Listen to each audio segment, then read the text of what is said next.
Hello, ഇന്നൊരു പുതിയ വ്ളോഗുമായിട്ടാണ് കേട്ടോ വന്നിരിക്കുന്നത്. ഞങ്ങളുടെ ധ്യാനിക്കുട്ടിയുടെ ചോറൂണാണ് ഇന്ന്. തറവാട്ടമ്പലത്തിൽ വെച്ചാണ് കേട്ടോ.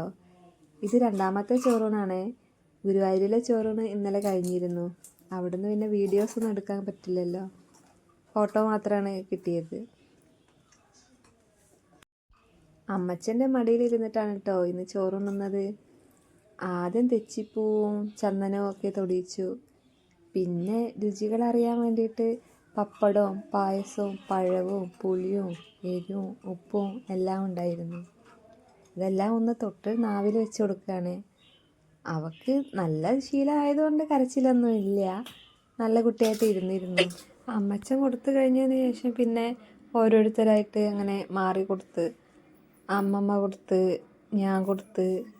പിന്നെ ഇന്ന് അവിടെ പൂജ ആയതുകൊണ്ട് അമ്പലത്തിൽ വേറെ കുടുംബങ്ങളിലുള്ളവരൊക്കെ ഉണ്ടായിരുന്നു.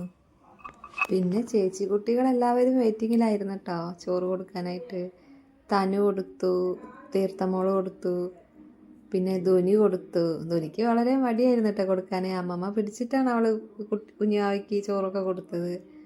പിന്നെ അമ്പലത്തിൽ വേറെ കുട്ടികളുണ്ടായിരുന്നു. ഒരു കുഞ്ഞു കുട്ടി ഉണ്ടായിരുന്നു. അവന് ഭയങ്കര ആവേശമായിരുന്നു അതൊക്കെ കണ്ടപ്പോൾ. വയൽ കയറിയിരിക്കാനും പൂവൊക്കെ എടുക്കാനൊക്കെ. അങ്ങനെ അവന് അവിടെയുള്ള ചേച്ചി പപ്പടമൊക്കെ വായിൽ വെച്ച് കൊടുത്തു. പിന്നെ അൻവിക്കുട്ടി ഉണ്ടായിരുന്നു. അവൾ കുഞ്ഞായിക്ക് ചോറ് കൊടുക്കണം എന്ന് പറഞ്ഞ് ചോറൊക്കെ കൊടുത്തു. ഡാനിമോള് എല്ലാവരും കൊടുക്കുന്നതും വാങ്ങി കേട്ടോ, കുറുമ്പൊന്നും കാണിച്ചില്ല. പിന്നെ തറവാട്ടിലെ പാപ്പന്മാരും അമ്മായിയും ഒക്കെ ചോറ് കൊടുത്തിട്ടാ. എല്ലതും കഴിഞ്ഞ് അവൾ നല്ല ഹാപ്പി ആയിരുന്നു. അമ്മച്ചൻ്റെ കൂടെ ഒരു ഫോട്ടോ ഒക്കെ എടുത്തു. പിന്നെ എല്ലാവരും അവളെ കളിപ്പിക്കുകയൊക്കെ ചെയ്തു. ഞങ്ങൾ പിന്നെ വീട്ടിലേക്ക് പോന്നു. ഇന്നത്തെ വിശേഷങ്ങൾ ഇത്രയാണ് കേട്ടോ. ഇനി അടുത്ത വീഡിയോയിൽ കാണാം. ബായ്.